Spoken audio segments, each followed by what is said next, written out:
My name is Nathan. I'm 31 years old, and until a few months ago, I thought I was on the verge of building the life I always wanted. I had a stable job, a small circle of close friends, and what I thought was a loving fiancée who supported me through thick and thin. Her name is Clara. To anyone on the outside, we looked like the picture-perfect couple. Engagement photos plastered on social media, weekend trips together, family dinners where she sat at my parents' table like she belonged there. But behind closed doors, there were little things, cracks that only I seemed to notice at first. A sharp comment here, an eye roll there, subtle digs that she would laugh off as jokes. I brushed them aside because I wanted so badly to believe in us. I wanted to believe that after years of struggling to find someone who saw me for me, I had finally found that person. But the truth started bleeding through in ways I couldn't ignore. It wasn't just her getting annoyed if I stayed late at work or the way she'd mock my hobbies when her friends were around. It was something colder, sharper, like she needed me to play a role I didn't even audition for. The first real sting came at a family gathering. My younger brother had just bought his first home, and everyone was congratulating him, clinking glasses, making speeches. When it came time for me to say something, Clara chimed in before I could open my mouth. She leaned across the table, smirked, and said, "Don't worry, Nathan will get there someday. He's more of a dreamer than a doer." The room chuckled politely, but my mother's eyes darted to mine with a flicker of pity. I felt my throat tighten, but I forced a smile, nodding as if it was just playful banter. Later that night, when I asked Clara why she said that, she shrugged. "I was just kidding. Don't be so sensitive. They know you're trying." She said it with a tone that made trying sound like failing. From that night on, I noticed more of those little jabs, each one sharper than the last. At her office party, she introduced me to her coworkers with a laugh. "This is Nathan. He's still figuring out what he wants to be when he grows up." My jaw clenched, but I shook their hands anyway. On the car ride home, she acted like nothing happened. I started pulling away, but quietly, because I wasn't sure if I was imagining it all, or if maybe I was just overreacting. Then one night, my best friend Aaron showed me something I couldn't ignore. We were sitting on his couch watching a game when he hesitated, glanced at me, and said, "Nate, there's something you should see." He opened his phone, scrolled, and handed it over. It was Clara's private group chat with her friends. I don't know how Aaron got access. I didn't ask right away, but there it was, in her own words. Message after message where she called me a pathetic nobody, a man with no future, safe but boring. She wrote things like, "At least he's dependable, but I can't imagine bragging about him to anyone important." My stomach dropped as I read, every line cutting deeper. I wanted to throw the phone across the room, to scream, to storm into our apartment and demand answers. But instead, I sat frozen, my hand trembling as I handed the phone back. "You're sure this is real?" I asked. Aaron nodded, his jaw tight. "I wouldn't show you if it wasn't." That night, lying in bed beside Clara while she scrolled her phone casually, humming under her breath, I felt like I was next to a stranger. She kissed my shoulder, said good night, and I stared at the ceiling wondering how long she had seen me this way. How long had I been the butt of her jokes, the object of her ridicule, while I poured everything I had into us? I didn't sleep, and by morning, I knew I couldn't let it slide. But I also knew charging at her head-on would get me nowhere. She'd twist it, deny it, maybe even convince me I was imagining things. Clara had a way of bending the truth until it snapped in her favor.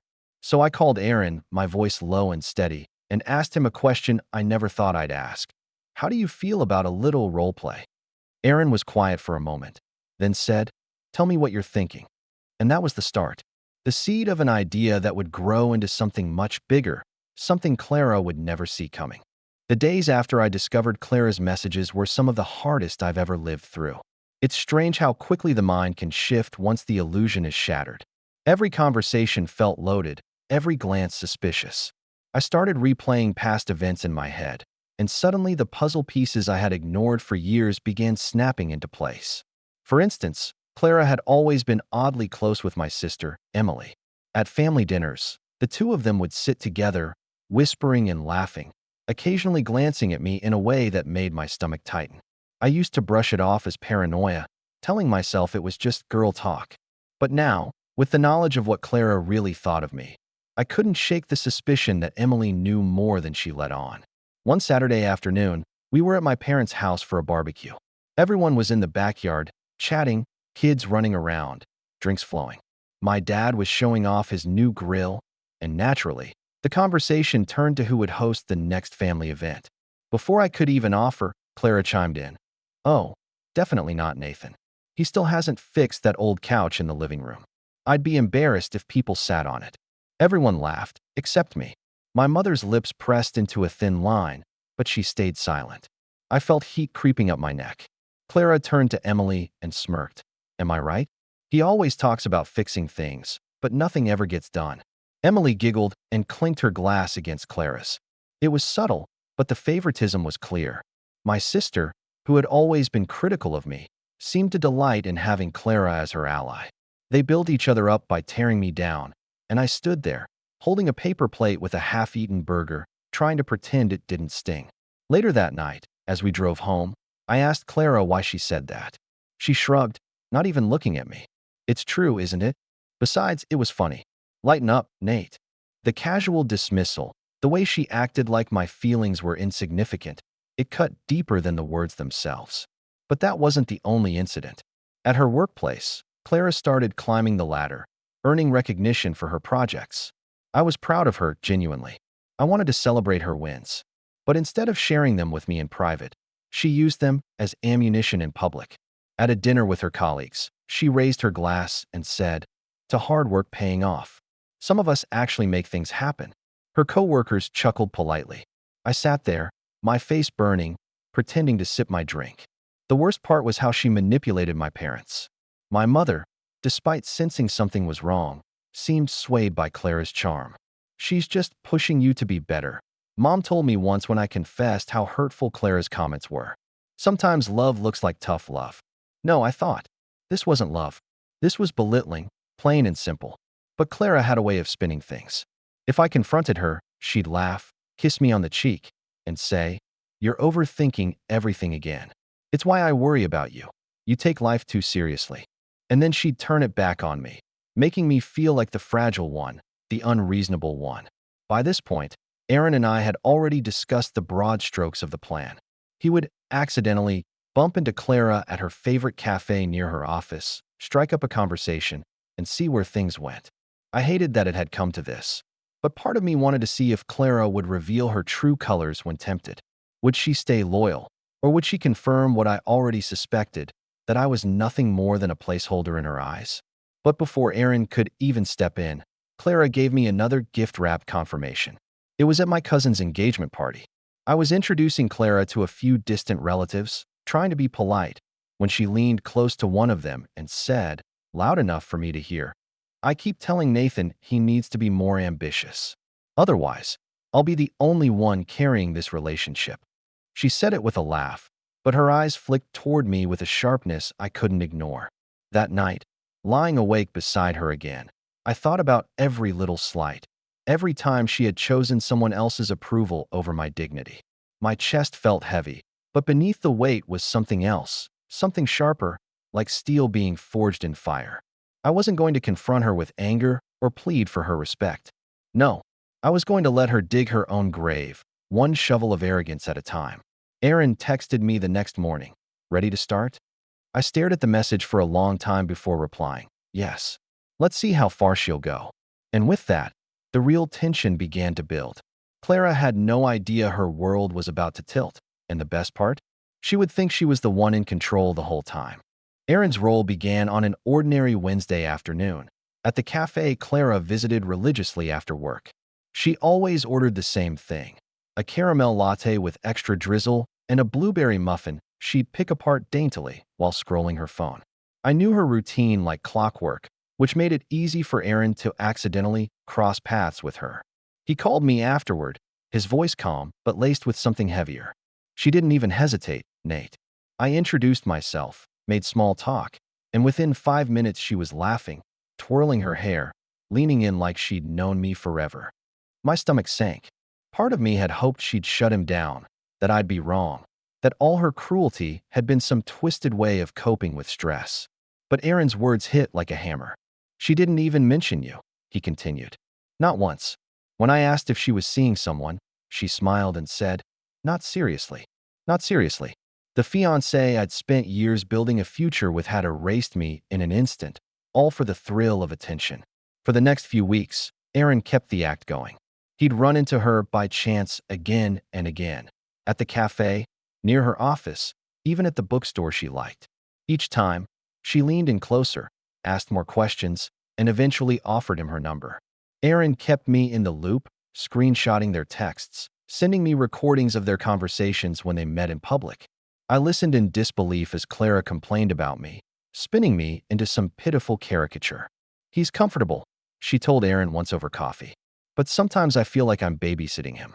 He just doesn't have that spark, you know? You do. You're exciting. You actually listen to me." The words hollowed me out. She didn't just see me as inadequate. She saw me as disposable. The breaking point came one Friday night. Clara had told me she was going to dinner with her coworkers. She even dressed up for it, a sleek black dress with just enough edge to suggest confidence without being over the top. She kissed me on the cheek, said, "Don't wait up," and left. An hour later, Aaron texted me a picture. Clara, sitting across from him at a dimly lit restaurant, wine glass in hand, smiling in a way she hadn't smiled at me in months. The caption read, "This is who she dressed up for." I stared at the photo until my vision blurred. Something inside me snapped, but not in a loud, destructive way. It was quieter than that, like a thread finally tearing after being stretched too thin. When Clara came home later that night, smelling faintly of perfume and red wine, she slipped into bed beside me as if nothing had happened. She even whispered, "Love you," before drifting off. I lay there, staring into the dark, feeling like I was sharing a bed with a stranger. The betrayal wasn't just in her lies. It was in her ease. How effortlessly she could compartmentalize. How naturally she could play both roles. Devoted fiancé at home, flirtatious stranger with Aaron. The next morning, Aaron called me again. His tone was more serious than ever. "Nate, she's getting bolder. Last night, she asked me if I'd ever considered taking a spontaneous trip. She said she'd love to get away with me sometime. Just the two of us." I didn't even know how to respond. My chest felt tight, my jaw locked. Clara wasn't just disloyal. She was planning an escape, a future where I didn't exist. That weekend, she started acting more dismissive than usual. She criticized the way I folded laundry, mocked me for spending time reading instead of doing something useful. And when we visited my parents for dinner, she leaned toward Emily again, whispering, "Sometimes I think he's just not enough." I caught it this time. I saw Emily's smirk, the shared glance, and the dismissive shrug Clara gave when she realized I'd overheard. My fists clenched under the table, but I didn't speak. Not yet. Because the betrayal was no longer hidden, it was bleeding into every corner of my life. And with every cruel word, every false smile, every secret plan she thought I didn't know about, she was tightening the noose around her own neck. Aaron and I agreed it was time to let her run with it, to see how far she'd go. The trap was already set, and Clara was walking straight into it. But nothing could have prepared me for just how far she'd take it, or the moment when her mask would finally slip in a way that no one in my family, not even Emily, could deny. After Aaron told me about Clara hinting at a trip, I found myself spiraling. The reality of it sank in. She wasn't just playing around for the thrill of attention. She was envisioning a life without me, and she was using someone I trusted as the canvas for that fantasy. It hit me harder than I ever imagined. For days, I moved through life on autopilot. At work, I stared blankly at my computer screen, pretending to be productive while my mind replayed Clara's words over and over. "He's comfortable, but not exciting." Each syllable echoed like a verdict, and I couldn't silence it. Nights were worse. I'd lie beside her, her breathing steady and calm, while I felt like I was suffocating under the weight of betrayal. I'd turn my face toward the wall, clenching my jaw so she wouldn't hear the tremor in my breath. Sometimes, I'd slip out of bed and sit in the living room with the lights off, just staring at the shadows on the floor. That apartment, once filled with warmth and laughter, felt like a prison now. My family didn't make things easier. Emily, emboldened by Clara's confidence, became more openly dismissive of me. At a Sunday brunch, she looked across the table and asked, "So, Nathan, when are you going to get serious about life? Or are you planning to coast forever?" Clara laughed softly beside her, not even bothering to defend me. My mother's silence was almost worse than their words. She shifted uncomfortably, but didn't speak up. I felt small, like the world was closing in and I was powerless to stop it. But somewhere in that darkness, a spark flickered. Sitting alone in the living room one night, I realized I had a choice. I could continue enduring the humiliation, shrinking smaller and smaller until there was nothing left of me. Or I could take control, not through shouting, not through confrontation, but through something far quieter, far more deliberate. Aaron and I started meeting in secret more often, under the pretense of catching up like old times. But these weren't casual hangouts anymore. They were strategy sessions. He showed me the texts Clara sent him late at night. Long paragraphs about how underappreciated she felt with me, how she longed for a man who truly got her. I read them in silence, the words burning, but I refused to look away. "Are you sure you want to keep seeing this?" Aaron asked once, his eyes filled with concern. "It's eating you alive." I shook my head. "I need to see it. Every word. Every lie. Because when this ends, I want to know I didn't imagine any of it." That was when the planning really began. Slowly, carefully, I started disentangling myself from Clara. I opened a new bank account in my name only, redirecting part of my paycheck there. I stopped telling her about my day, giving her less ammunition to twist into a weakness. I distanced myself emotionally, so that each cruel remark rolled off me a little easier, because I knew where the road was leading. But it wasn't just about money or emotional detachment. I began documenting everything. Dates, times, screenshots Aaron forwarded me. Even the receipts from nights Clara claimed to be with coworkers, but was actually with him. At first, it was just for me, to remind myself I wasn't crazy. But the more I gathered, the more I realized I was building something powerful. A record. Proof. The breaking moment for me came on our anniversary. I had planned a quiet dinner at home, hoping maybe, just maybe, I could find a flicker of the woman I had once loved. But when I surprised her with her favorite meal, she looked at the table, sighed, and said, "I told you I didn't want to do anything small this year. Don't you ever listen?" I sat across from her, the candles flickering between us, and realized I wasn't heartbroken anymore. I was empty, hollow. Whatever love I had left had withered under the weight of her contempt. That night, as she scrolled through her phone while I cleared the plates, I decided, enough. I wasn't going to confront her. I wasn't going to beg her to change. I was going to walk away, but not quietly. Not before she saw, in vivid detail, just how completely she had underestimated me. Aaron's voice rang in my head as I fell asleep. "When you're ready, we'll end this on your terms." And for the first time in weeks, I slept soundly. The shift didn't happen overnight, but once I made the decision to quietly reclaim my life, everything began to change. At first it was subtle, tiny adjustments that Clara barely noticed, but each one gave me back a piece of myself. I started going to the gym before work. It wasn't about transforming overnight or proving anything to her. It was about routine, about carving out time that was mine and mine alone. At first, I could barely push through 20 minutes, but soon the rhythm of it grounded me. I'd come home in the evenings sore, but steadier. Clara didn't pay much attention. She'd glance up from her phone and say, "Don't overdo it. You know how you get with these little phases." I just nodded, letting her believe it was temporary. At work, too, I began to shift. I stopped volunteering for extra tasks that drained me without recognition. Instead, I poured my energy into projects that actually mattered to my career. A few weeks later, my boss called me into his office, complimenting the progress I'd made and hinting at a promotion opening later in the year. I walked out of that meeting with my head high for the first time in months. Meanwhile, I continued quietly preparing. Every cruel word Clara flung, every night she claimed to be out late with coworkers, I logged it. I wasn't frantic about it anymore. It became methodical, almost mechanical.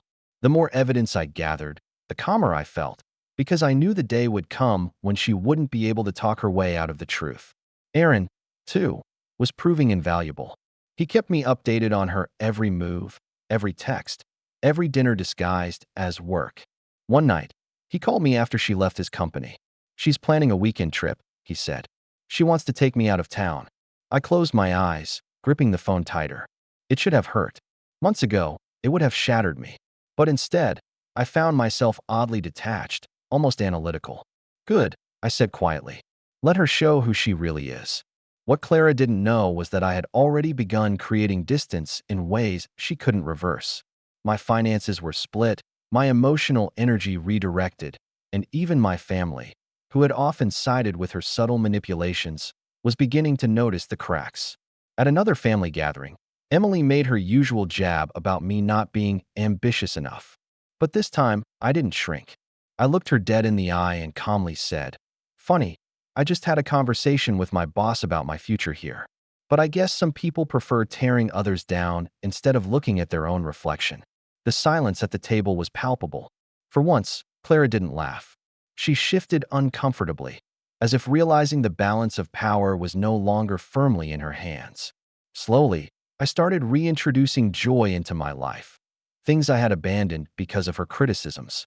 I picked up my guitar again, filling the apartment with music she once mocked as childish. I reconnected with old friends Clara had subtly distanced me from, grabbing coffee, laughing like myself again. Every step forward reminded me that I wasn't the man she had painted in those cruel group chats. I wasn't a pathetic nobody. But perhaps the biggest change was internal. I stopped craving her approval. When she made her little digs, I didn't bite. When she tried to manipulate conversations, I let her words hang in the air until they lost their edge. The less I gave her, the more restless she became, like a performer losing her audience. Aaron noticed it too. "She's getting desperate," he said one evening. "The way she talks about you now, it's almost like she needs me to validate her choices because you won't play the role anymore." I smiled faintly, a strange calm settling over me. Good. Let her chase shadows. The more she runs, the harder she'll fall. Because while Clara was busy feeding her ego, spending her own money on dinners, gifts, and little tests to impress Aaron, I was rebuilding my foundation. Brick by brick, step by step, I was becoming stronger than I'd ever been. And she had no idea. To her, I was still the dependable placeholder. Safe, boring, predictable. She couldn't see that the man beside her in bed at night was no longer hers to belittle. He was already walking away, already setting the stage for a reckoning she'd never forget. The rise wasn't loud or dramatic. It was quiet, patient, deliberate. But that was what made it powerful. Because when the time came, Clara wouldn't just lose me. She'd lose the control she thought she'd always have. And that moment was getting closer every day. By the time Clara suggested that weekend getaway with Aaron, the game board was fully set, and all that remained was waiting for her to make the wrong move. But here's the thing. She didn't realize every move she made was the wrong one, because I had already stopped playing by her rules. Aaron and I had become meticulous in our coordination. He wasn't just luring her in with charm. He was recording, documenting, and forwarding every scrap of proof she gave him. From screenshots of her texts to voice memos of their conversations in public, he captured it all. At first, it had felt invasive, even cruel. But the more Clara revealed, the more it became clear that I wasn't setting her up. She was setting herself up. All Aaron and I did was step out of the way and let gravity take hold. The turning point in our setup came when Clara's ambition crossed into recklessness. One evening, she returned from working late with a glossy travel brochure in her purse. She tossed it carelessly on the counter while changing into her pajamas. I picked it up later and saw the words printed in bold, "Romantic Paris Getaway." She had circled the dates with a pen. My heart pounded as I flipped through the pages. She hadn't just been daydreaming. She was planning. Flights, hotel reservations, even excursions. She was ready to sink thousands into impressing Aaron, while telling me she was taking on extra shifts. That brochure was the final piece I needed. For months, I'd been quietly saving in my own account, building my independence brick by brick. Now, with Clara burning through her savings on fantasies, I knew the balance of power had shifted entirely in my favor. The more desperate she became to win Aaron's approval, the more she neglected her mask at home. She snapped at me over small things: how I folded towels, how I loaded the dishwasher. She even rolled her eyes when my mother complimented me on a project at work, quickly changing the subject to her own achievements. But I didn't argue anymore. I didn't fight. Instead, I listened, I observed, and I stored everything away. Because the quieter I became, the more careless she grew. It was Aaron who pointed out the real opportunity. One night, he called me after a dinner with her. "She's talking about you differently now," he said. "Not just to me, but to others. She's painting you as the dead weight in her life." almost like she's preparing a narrative in case things blow up. At first, that thought made my stomach turn. But then it hit me. Her arrogance could be the very tool I used against her. If she wanted to spread stories about me being a pathetic nobody, then the most powerful revenge would be to dismantle that lie publicly, in a way she couldn't wriggle out of. That's when I started compiling the record in earnest. Not just screenshots and recordings, but a timeline. Every cruel remark, every lie, every business dinner that was really a date with Erin. I organized it neatly, methodically, like a case file. It wasn't just evidence, it was a story. Her story. And when the time came, I'd be the one turning the final page. Meanwhile, my own life continued to rise. That promotion my boss had hinted at, it came through. Suddenly, I had a higher salary, more authority, and a confidence Clara couldn't quite dismiss. She noticed, of course. One night, she said with a faintly mocking tone, "Look at you, moving up in the world. Guess you're not as hopeless as I thought." But there was an edge in her voice, a flicker of unease, like she realized the script was slipping out of her hands. The most useful thing I learned through all of this wasn't just about Clara, it was about myself. I discovered that silence could be sharper than any confrontation. That patience could dismantle arrogance better than shouting ever could. And that when you stop chasing someone's approval, their power over you evaporates. Clara didn't know it, but her Paris trip wasn't going to be a romantic escape. It was going to be the stage where her entire double life collapsed around her. Erin and I had already discussed how to bring it all crashing down. The only question left was timing, and I intended to choose it perfectly, when she least expected it, when her confidence was at its highest. That was when the fall would be greatest. And she was already climbing higher, blind to the fact that the ground beneath her had been cut away piece by piece. The weekend Clara had circled in that glossy Paris brochure arrived quicker than I expected. She was electric with anticipation in the days leading up to it, humming while she packed, checking her phone constantly, sneaking in little smiles whenever she thought I wasn't watching. To me, those smiles were confirmation. She believed she was untouchable. She told me she had a work retreat in another city, 3 days long, all expenses paid. I nodded, offered her a kiss on the cheek, and wished her luck. She kissed me back absent-mindedly, already halfway out the door. Of course, I knew where she was really going. Erin had kept me in the loop. She'd booked 2 tickets to Paris, hers and his. She had insisted on paying, trying to impress him with her independence. She'd been draining her own savings, piling expense on expense, convinced this was the start of her new life. But Paris wasn't going to be the fairy tale she imagined.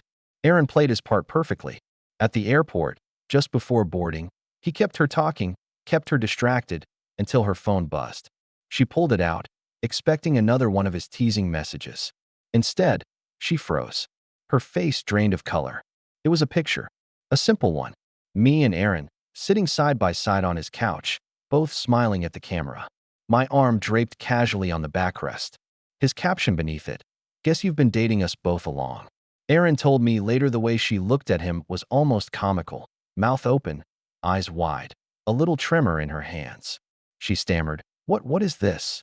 But Erin just smiled coolly, pocketed his phone, and said, "You might want to talk to Nathan about that." She never got on that plane. While she scrambled, I was at home, my timeline of her betrayal neatly organized in a folder on my laptop. Screenshots, audio clips, photos of receipts, all of it lined up in order. I didn't plan on sending it to her friends or blasting it online. That wasn't my style. But I wanted her to see, in black and white, just how thoroughly she had destroyed the version of herself she pretended to be. That night, she showed up at our apartment around midnight. I heard the frantic knocking before I saw her through the peephole, mascara streaked, hair frizzed, tears running down her face. She was clutching her phone, her voice breaking as she pleaded, "Nathan, please, open the door. Let me explain. It's not what you think." I didn't open it. Instead, I slid an envelope under the door. Inside were printed screenshots of her messages to Erin. Her own words calling me a pathetic nobody. Her promises of Paris, her jokes about me being safe but boring. On top of the stack, I had written in my calmest handwriting, "You don't need to explain. You already did." I heard her gasp, then a choked sob. She knocked harder, her voice rising. "Nathan, please. Don't do this. I can fix it." But I didn't answer. I sat on the couch in the dark, listening to her cries fade into the night. The power dynamic had shifted entirely. She was the one on the outside now, desperate, powerless, begging for scraps of forgiveness I had no intention of giving. It was quiet revenge, but it was sharp. She hadn't just been exposed to me. She'd been exposed to herself. And the weight of that realization crushed her more than any shouting match ever could. Erin texted me later. She's panicking. She knows it's over. You okay? I stared at the message for a long time before replying. Better than I've been in months. Because revenge wasn't about humiliating her in front of the world. It was about reclaiming myself. And now, finally, I had. But that wasn't the end. Because Clara wasn't the kind of person to accept defeat gracefully. And what came after, the fallout, would be louder, messier, and more revealing than anything I could have orchestrated. The night Clara stood outside my door sobbing was just the beginning of her unraveling. Over the next few weeks, the fallout spread like cracks through glass. She went from fiery indignation to desperate apologies to sudden outbursts of anger, sometimes all within the span of a single phone call. At first, she tried to paint herself as the victim. She showed up at my parents' house uninvited, sitting at the kitchen table with red-rimmed eyes, telling them I had misunderstood everything. She begged my mother to talk to me, swearing it was just harmless flirting and that she had never meant to hurt me. My mother listened quietly, her face unreadable, before finally saying, "Clara, I've seen the proof. You don't get to twist this into Nathan's fault." That was the last time Clara stepped foot in their home. Emily, however, reacted differently. My sister had always been quick to judge me, and for a moment, I half expected her to side with Clara. But when the full scope of Clara's betrayal came out, the texts, the Paris trip, the recordings Erin had quietly collected, even Emily couldn't spin it. I'll never forget the look on her face, equal parts shock and shame, when she realized the person she'd aligned herself with had been mocking me all along. For once, she had no sharp remark, no smug laughter, just silence. Meanwhile, Clara's professional life began to crumble too. Erin had been cautious about keeping their interactions public, so there were plenty of witnesses who'd seen her cozying up to him while flashing the engagement ring I had bought. Word trickled back to her office. Whispers spread. Clients raised eyebrows. She tried to maintain her polished image, but colleagues noticed the cracks, the strained smiles, the distracted meetings, the tension she carried like a second skin. Her reputation, the very thing she prized most, began slipping through her fingers. She called me one last time about a month after that night. Her voice was small, hoarse, nothing like the confident woman who used to cut me down with a smirk. "Nathan, please, just meet me once. Let me explain face to face." I considered it for a moment, then simply said, "There's nothing left to explain. You made your choice, Clara. Now you live with it." And I hung up. That was the last time we spoke. Life without her felt lighter. I moved out of the apartment we'd shared, into a place that was wholly mine. No memories of whispered insults, no shadows of her laughter at my expense. I threw myself into my promotion at work, continued with the gym, and kept building on the independence I had started carving out. For the first time in years, I wasn't living under someone else's judgment. Erin and I stayed close, though we never gloated. The revenge hadn't been about humiliating her for sport. It had been about showing me the truth I needed to see. And the truth had set me free. Months later, at another family gathering, my father raised his glass toward me. "To Nathan," he said simply, "for proving that patience is stronger than pride." The room clinked glasses, and for once, no one laughed at my expense. Even Emily lifted her glass silently, her eyes lowered. I smiled, a quiet satisfaction settling in my chest. Not because Clara had lost, but because I had finally stopped letting her win. As I left that night, walking into the cool air, I thought about the last words I had written on that note I slipped under the door. The words that ended everything. "You don't need to explain. You already did." And for the first time in a long time, I felt like those words didn't just belong to Clara, they belonged to me too. Because my life, my choices, my dignity, they no longer needed explaining. They were mine. The door had closed on Clara, and with it, the chapter of being her pathetic nobody. Now, finally, I was somebody on my own.